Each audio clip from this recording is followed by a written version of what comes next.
For the last round of questions, I would like to use my privilege as a moderator to ask questions. Okay, so there's one course that I'm teaching here, Pak Anies, which is Sociology of Risk and Crisis. A shout out to my students. Ooh. So they're really happy that you're here because in this semester they're learning about crisis, different kind of crisis. And I have two questions for you that perhaps you can answer and maybe explain to my students and everyone else here. First is, how do you define a crisis? The second one is, how do you know when a crisis is emerging?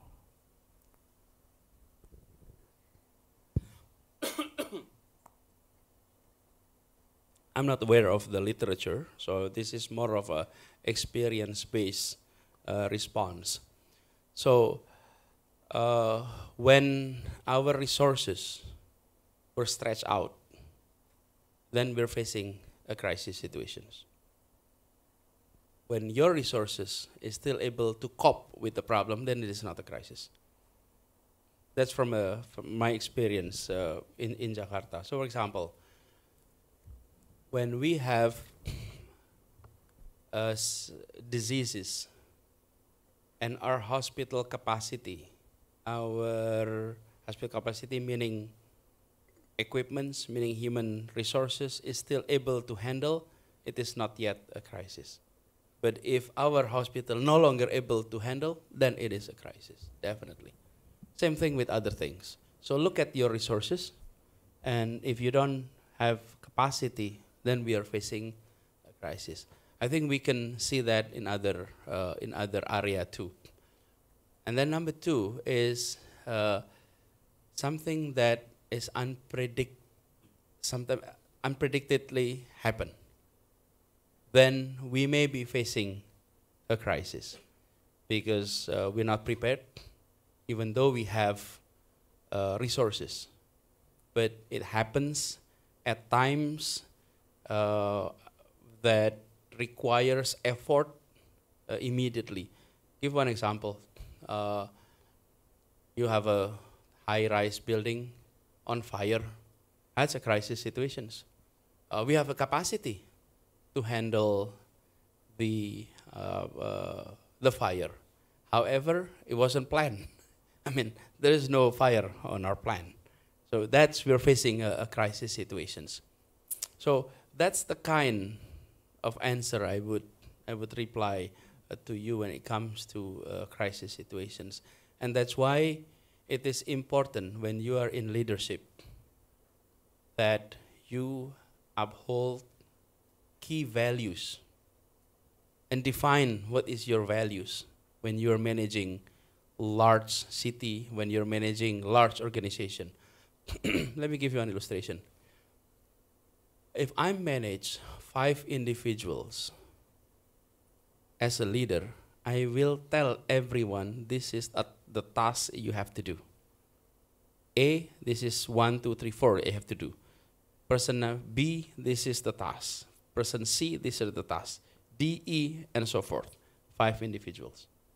I can define what needs to be done. If I manage 100 individuals, I created SOP so that these 100 individuals will operate according to the SOP. But if I manage 180,000 employees, okay, I cannot create SOP for all of that. I'll tell them values.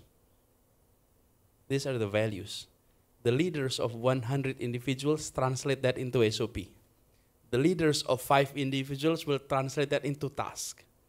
But the top leadership outline values. Number 2, the leadership outline what are key objectives to be achieved. What are key measurements to be achieved. And with that, the entire organizations will then look at the values, look at the target, and look at the parameters. Then the organization start to work. Now, when you face crisis, you have to identify what is important during this crisis. So when you tell everyone the important key or the important matters is saving life. That is number one. That's your values. Then everyone will follow that.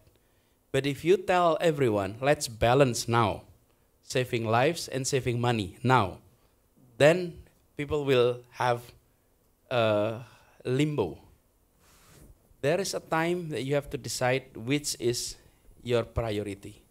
As time goes by, you make adjustment. Now it's time to balance.